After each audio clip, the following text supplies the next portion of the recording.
श्री श्री गणेशाय नमः. श्री पांडव प्रताप कथासार अध्याय 19. श्रीकृष्णाच्या अग्रपूजे शिशुपालाचा विरोध आणि त्याचा वध.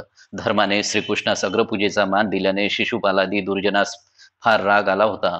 श्रीकृष्णाच्या अग्रपूजा झाल्यावर आणखी कोणाची पूजा करू म्हणून धर्माने भीष्मास विचारले. तो शिशुपाल म्हणाला, अरे धर्मा, तुम्ही सारे अगदी नीच व मूर्ख आहात. अरे व्यासादी थोर ऋषी टाकून तुम्ही गवळ्याच्या पोराची पूजा केलीत, तसेच आम्ही राजे या सभेत असता आमचाही अपमान केला.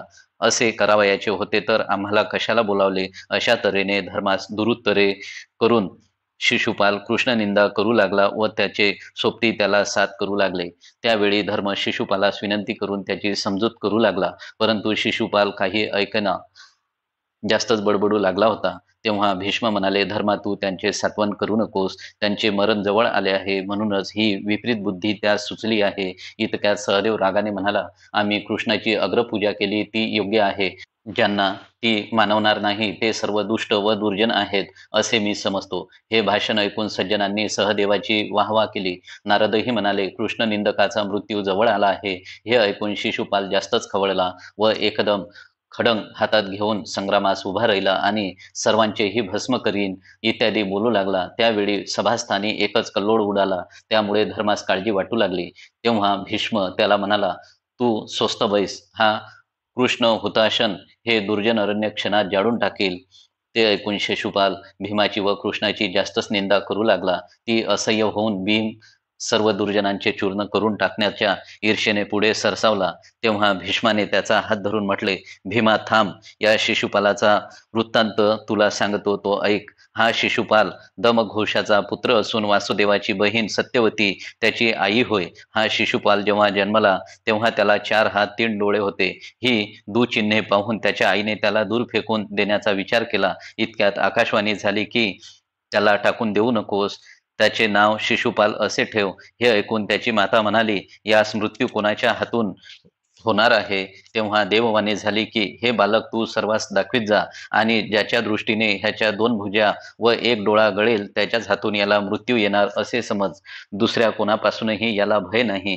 त्याप्रमाणे सत्यवती आपला मुलगा सर्वांस दाखवीत असता त्यावेळी त्याला श्रीकृष्ण दर्शन झाले. त्यावेळी त्याचे 2 हात व डोळा गळून पडला. त्यावेळी त्याच्या आईने कृष्णापुढे पदर पसरून त्याचे रक्षण करण्याविषयी वचन मागितले. कृष्णाने ते कबूल केले, पण त्याच वेळी अशी अट घातली की मी याचे 100 अपराध माफ करीन. त्यानंतर मात्र त्याने अपराध केल्यास त्याला ताबडतोब ठार करीन. आपला मुलगा एवढे अपराध करणारच नाही असे समजून त्याच्या आईने आनंद मानला. हाच चांडाळ पूर्वीच्या अवतारातील रावण होय. त्या प्रसंगी शिशुपालाचे मरण जवळ आले असल्या कारणाने त्याचे डोळे रागाने लाल झाले व बाहू स्फुरण पाहू लागले. तो एकदम मोठी गर्जना करून धर्मराजाच्या अंगावर धावून गेला व म्हणाला, अरे मूर्खा अधमा, तू हा राजसूय यज्ञ करून शेवटी गवळ्याच्या पोराची पूजा करतोस. तुझा यज्ञ मुळीच यथासांग झालेला नाही. या कृष्णास राज्य नाही, मोठेपणा नाही व शहाणपणा तर कवडीचा नाही. याने जरासंधास व काल यवनास कपटाने मारले. गोकुळात राहून हा तेथील स्त्रियाशी निरंतर व्याभिचार करतो व लोकांच्या चोऱ्या करतो. असल्या नीचाची अग्रपूजा करून तू आम्हा सर्व राजे लोकांचा अपमान केलास. धिक्कार असो तुला. हे सर्व ऐकून आता येथे मोठाच कलह होणार अशा जाणीवेने सर्व लोक भयभीत होऊन गेले.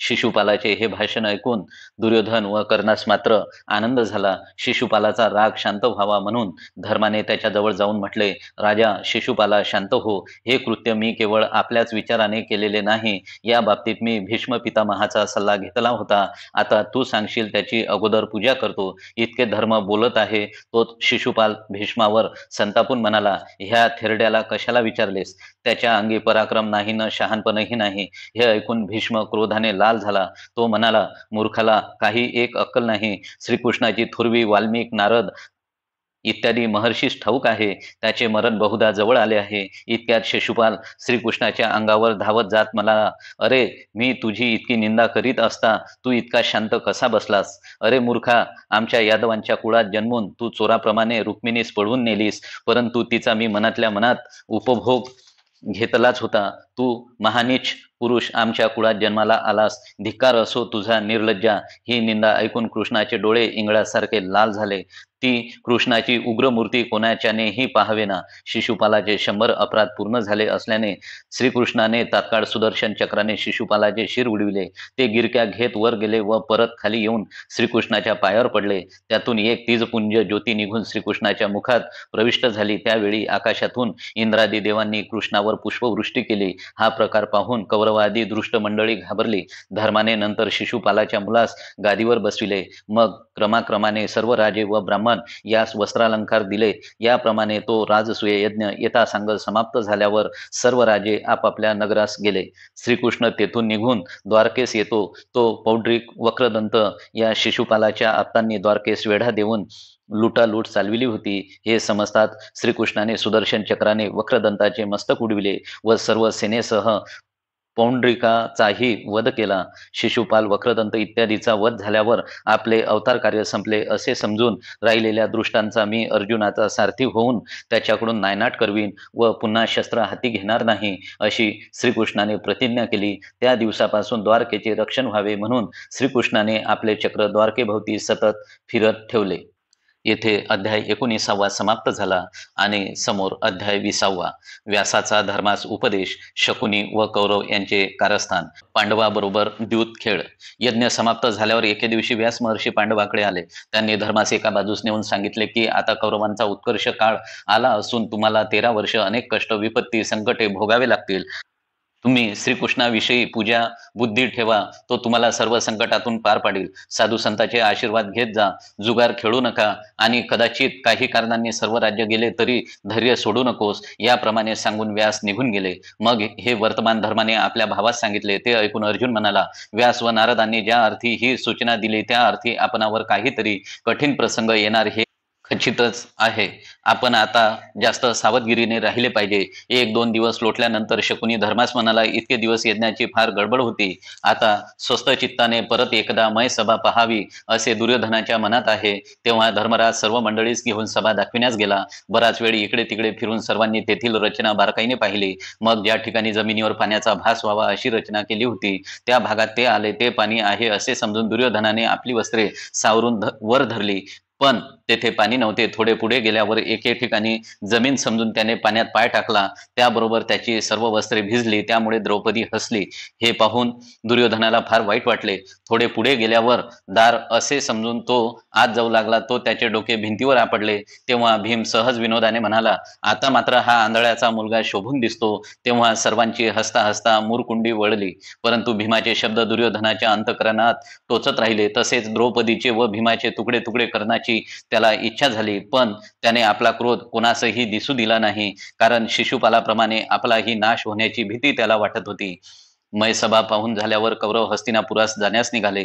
तेव्हा धर्मराजाने त्यांना पुष्कळ वस्त्रालंकार अर्पण करून मोठ्या सन्मानाने त्यांची रवानगी केली. धर्माने दुर्योधनाचा मनापासून सत्कार केला असला तरी दुर्योधनाला ते गोड वाटले नाही व पांडवांचा नाश कसा करावा ही एकच चिंता त्याला लागली. त्याचे उतरलेले तोंड पाहून शकुनीने त्याला काय झाले म्हणून विचारले. तेव्हा तो म्हणाला, मयसभेत झालेला अपमान माझ्या हृदयात सारखा बोचत आहे. मला जिवंत राहावेसेही वाटत नाही. पांडवांचा नाश झाल्याखेरीज मला समाधान वाटणार नाही. हे ऐकून शकुनी म्हणाला, तू अगदीच वेडा आहेस. आपण भीमास विष घातले, डोहात बुडविले, सर्वांना लाक्षागृहात जाळले तरी ते जिवंत राहिले व त्यांनी द्रुपदाच्या घरी महापराक्रम करून कीर्ती मिळवली. मयूराकडून त्यांना ही अपार संपत्ती व मयसभा प्राप्त झाली. अग्नी नारायणापासून कधीही भंग न पावणारे रथ, धनुष्य व भाते त्यांना मिळाले. त्यांच्या पदरी अपार पुण्य असल्याने परमात्मा श्रीकृष्ण त्यांचा पाठीराखा आहे, म्हणून त्यांचे दैव थोर आहे. तुम्ही राजे आहात तेव्हा तुम्हीही राजसूय यज्ञ करा. तेव्हा दुर्योधन म्हणाला, आता यज्ञ करून काय उपयोग? पांडवांनी सर्व राजांना जिंकून त्यांना मांडलिक बनविले आहे. त्यापेक्षा मला असे वाटते की आपल्या जवळ 11 अक्षयहिनी सैन्य असल्याने काहीतरी कुरापत काढून पांडवाशी युद्ध करून त्यांचा नाश करावा. तेव्हा शकुनी म्हणाला, ही गोष्ट अशक्य आहे. भीम आणि अर्जुन यांचा कधीही पराजय होणार नाही. देवासह देवेंद्र, सर्व राक्षस व यादवादी सर्व लोक एकदम चाल करून गेले तरी त्यांच्या केसालाही धक्का लागणार नाही. तेव्हा लढाईच्या गोष्टी तू मनात आणूच नको.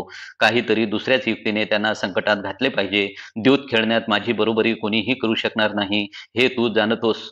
म्हणून एक वेळ धर्मावर दूत खेळून तुझे मनोरथ पूर्ण करावे असे माझ्या मनात आहे. पण त्यासाठी धृतराष्ट्राची परवानगी मिळवून पांडवांना आपण राजवाड्यात आणले पाहिजे. दुर्योधनास हे बोलणे अमृतापेक्षाही गोड वाटले व ही गोष्ट अगोदर पित्याच्या कानी घालण्याबद्दल त्याने शकुनीस सांगितले. याप्रमाणे विचार ठरल्यावर एकदा धृतराष्ट्र एकटा बसला असता शकुनी हळूच जाऊन धृतराष्ट्रास म्हणाला, राजा कौरवेश्वरा, आज कित्येक दिवस दुर्योधनाची मनस्थिती बरोबर दिसत नाही. त्याला कशाचा एवढा घोर लागला आहे. हे ऐकताच म्हाताऱ्याचे हृदय कालवून गेले. त्याने दुर्योधनास बोलावून त्याच्या तोंडावर हात फिरवून म्हटले, बाळा, का रे असा कष्टी झालास? एवढ्या राजवैभवात तुला काय दुःख आहे? हे ऐकून दुर्योधन म्हणाला, बाबा, पांडवांना आपल्या ऐश्वर्याचा गर्व चढला असून ते पदोपदी माझा अपमान करतात. मग मला राज्य व संपत्ती सुखकर कशी वाटेल? मी मयसभा पाहत असता द्रौपदी मला हसली व भीम तर मला उपहासाने आंधळ्याचा मुलगा असे म्हणाला. ते माझ्या अगदी काळजात झोंबले आहे. मी आता विष खाऊन जीवच देतो. मग तुम्ही पांडवांना घेऊन सुखाने राज्य करा. धृतराष्ट्र म्हणाला, असा अविचार तू कधीही करू नकोस. आपण विदुरास सांगून पांडवांची खोड मोडू. दुर्योधन म्हणाला, आग लावा त्या विदुराच्या तोंडाला. त्यानेच इंद्रप्रस्थाचे राज्य देऊन त्यांना बलिष्ठ केले. बाबा, मी खात्रीपूर्वक सांगतो की विदुर हा पांडवाकडून आम्हा सर्वांना मारील. तेव्हाच तुमचे डोळे उघडतील. धर्माचे सामर्थ्य किती वाढले आहे तुम्हाला माहीत आहे का? सर्व राजे कारभार घेऊन त्यांची वाट पाहत असतात. प्रत्यक्ष इंद्र, कुबेर देखील त्यांच्या आज्ञेत आहेत. ही गोष्ट मी प्रत्यक्ष डोळ्यांनी पाहत असता स्वास्थ कसा बसू? पांडवाशी युद्ध करून त्यांचा पराजय करणे कोणालाही शक्य नाही. म्हणून त्यांना बोलावून घेऊन शकुनी मामा बरोबर दूत खेळावयास लावण्याचे एकच मार्ग मला दिसत आहे. या कामात काहीही हरकत न घेता तुम्ही सहाय्य केले पाहिजे, नाहीतर मी विष प्राशन करील. या भाषणामुळे ताबडतोब धृतराष्ट्राची संमती मिळाली. त्याने तात्काळ विदुरास कळविले की मी येथे एक यज्ञ करणार आहे, तरी तू इंद्रप्रस्थास जाऊन सर्वांना येथे घेऊन ये. ही आज्ञा होताच विदुर इंद्रप्रस्थास गेला. विदुर हा मोठा चाणाक्ष असल्याने त्याच्या मुळाशी काहीतरी दुष्ट हेतू असावा हे त्याने जाणले व म्हणून त्याने निघण्यापूर्वी चौकशी केली. तेव्हा जुगार खेळून पांडवांचे सर्व द्रव्य हरण करण्याचा दुर्योधनाचा बेत असावा असा सुगावा त्याला लागला. त्याने इंद्रप्रस्थास जाऊन धर्मास निरोप कळविला व धर्मानेही तात्काळ निघण्याची तयारी केली. तेव्हा विदुराने धर्मास बजावून ठेवले की तेथे गेल्यानंतर कोणी द्यूत खेळण्याचा आग्रह केल्यास तू काहीही झाले तरी द्यूत खेळू नकोस. ते सर्वजण हस्तिनापुरात आल्यावर दुर्योधनाने त्यांच्याविषयी फार प्रीती दाखवली. आपल्या मनात काही कपट आहे असा कोणासही संशय येऊ दिला नाही. उलट पांडवांच्या करमणुकीसाठी नृत्य, गायन आदी प्रसंग तर कधी शिकारीचे बेत त्याने रचिले.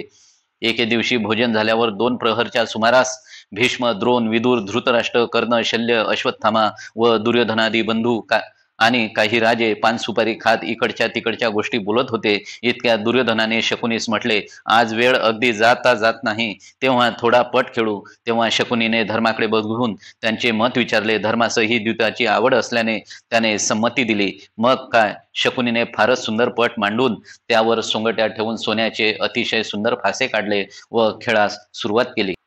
प्रथम काही डाव असे तसेच झाल्यावर पैज लावल्याशिवाय खेळात रंग भरत नाही असे शकुनी म्हणाला. तेव्हा विदुराने धर्मास द्यूत न खेळण्याविषयी सुचविले व भीष्म आणि द्रोणही हा प्रकार ठीक नाही असे आपापसात बोलू लागले. परंतु फाशाकडे पाहताच धर्माची बुद्धी बिघडली व दूत खेळण्याकडे मन ओढू लागले. त्या भरात तो व्यास, नारद यांच्या पूर्वीच्या सूचनाही विसरला व विदुराने त्याच वेळी केलेली सूचनाही त्याने मानली नाही. फाशाशिवाय त्याला काही सुचेना असे झाले. शकुनी ही वारंवार म्हणे की धर्मराज दूत खेळण्यात मोठा पटाईत आहे, तो कधीच हार जाणार नाही. शेवटी एका बाजूला धर्म व दुसऱ्या बाजूला शकुनी असा खेळ सुरू झाला. यात असे ठरले की शकुनी हरल्यास त्याची भरपाई दुर्योधनाने करावी व तो जिंकेल ते दुर्योधनाने घ्यावे. बाकीचे सर्वजण तो खेळ पाहू लागले. पहिल्यांदा धर्मराजाने 5 वेळा फासे टाकले. त्या 5ही वेळी आपल्याला चांगला फासा पडावा म्हणून भीम हातपाय आपटून मोठमोठ्याने ओरडत होता. त्या 5ही वेळी धर्मासारखे फासे पडून त्याने दुर्योधनाचेच बरेच धन जिंकून घेतले. ते पाहून दुर्योधन घाबरला व त्याला असे वाटले की अशाच रीतीने खेळ चालला तर शकुनी थोड्या वेळात आपल्याला देशोधडीस लावीस.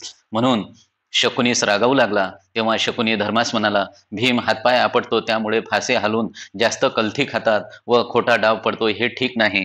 4 घटका करमणुकीसाठी नीट खेळावयाचे असेल तर खेळ. तेव्हा धर्माने भीमास गप्प बसविले. नंतर धर्माने पण लावला. तो शकुनीने जिंकला. पुढे एकामागोमाग एक धर्माचे 13ही पण शकुनीने जिंकले. ते पाहून भीष्म, द्रोण यांची मने दचकून गेली. तेव्हा विदुराने धृतराष्ट्रास सांगितले की आता यांचा खेळ बंद करा, नाहीतर या खेळामुळे निष्कारण भांडणाचा प्रसंग येईल. या खेळापासून खात्रीने महाअनर्थ घडणार, म्हणून यावेळी पुत्रप्रेमाचा त्याग करून खेळ बंद करण्यास हुकूम द्यावा. दुर्योधन जर ऐकणार नसेल तर भीष्मास सांगून आताच शकुनी व दुर्योधन यांना कैद करावे. हे ऐकून दुर्योधन विदुराच्या अंगावर धावून म्हणाला, तू मोठा लुच्चा आहेस. तू पांडवांचे कल्याण इच्छितोस आणि आमचे खाऊन आमचा घात करू पाहतोस. तुला आता शेवटचे एवढेच सांगतो की बोलावयाचे असेल तर निपक्षपाताने बोल, नाही पेक्षा स्वस्थ बस. हे ऐकून विदुरही फारच संतापला. तो म्हणाला, मूर्खा, या कौरवांच्या वंशाचा नाश करणार या दूतात तू जर पांडवांची संपत्ती घेतलीस तरी ती तुझी सर्व संपत्ती पुढे थोड्याच काळात त्यांना परत द्यावी लागेल. इतकेच नव्हे तर तुम्हा सर्व कौरवांचा नाश होईल. आज माझे बोलणे तुम्हास खोटे वाटेल, परंतु लवकर त्याचा अनुभव येईल, हे ध्यानात ठेवा. इतके बोलून तो स्वस्थ बसला. तिकडे शकुनी व धर्म यांचा खेळ रंगात आला होता. शकुनी धर्मराजाला म्हणाला, धर्मराजा, हा खेळही एक प्रकारचा यज्ञ आहे. तो अर्धवट टाकून जाणे हे तुझ्यासारख्या क्षत्रियास तरी योग्य वाटत नाही. तेव्हा आता कोणाचा पण लावतोस ते बोल. त्या वेळपर्यंत धर्माचे राज्यादी सर्व द्रव्य संपले होते. म्हणून धर्माने प्रथम आपले मुलगे, नंतर क्रमाक्रमाने भाऊ, त्यांचाही पण लावून शेवटी स्वतःलाही पणाला लावून घेतले. ते सर्व पण शकुनीने जिंकले. त्यावेळी तेथे एकच हाहाकार उडाला. बहुतेकांची तोंडे सुकली व पांडव तर अगदी दिनाप्रमाणे होऊन बसले. इतक्यात शकुनी म्हणाला, धर्मा, आता हा 20वा शेवटचा डाव आहे. बोल, आता पणाला लावण्याकरिता तुझ्या जवळ कोणती वस्तू शिल्लक आहे? तेव्हा धर्म म्हणाला, आता मी या पणाला माझी स्त्री द्रौपदी लावतो. हे धर्माच्या तोंडचे शब्द ऐकताच शकुनीने फासे टाकून जिंकलो रे जिंकलो असे म्हटले. त्यावेळी कर्णाने दुर्योधनाच्या हातावर टाळी दिली. ती पाहताच भीमाचे काळीज चरचरून गेले. पणात काय काय जिंकले याबाबत धृतराष्ट्र वारंवार विचारित असे. त्या शेवटच्या वेळी भीष्म, द्रोण आदी मंडळी पाण्यातील ढेकळासारखी विरघळून गेली. कौरवाचा आनंद तर गगनात मावेनासा झाला. तेव्हा कर्ण म्हणाला, मित्रा दुर्योधन, आता तुझ्यासारखा भाग्यवान या जगात दुसरा नाही. द्रौपदी सारखी स्त्री तुला अनायासे मिळाली. तिचे 5ही नवरे आता नपुसकासारखे बलहीन होऊन बसले आहेत. दुःशासन म्हणाला, आम्ही 5ही पांडवास दूतात जिंकल्यामुळे ते आमचे दास झाले, यात मुळीच संशय नाही.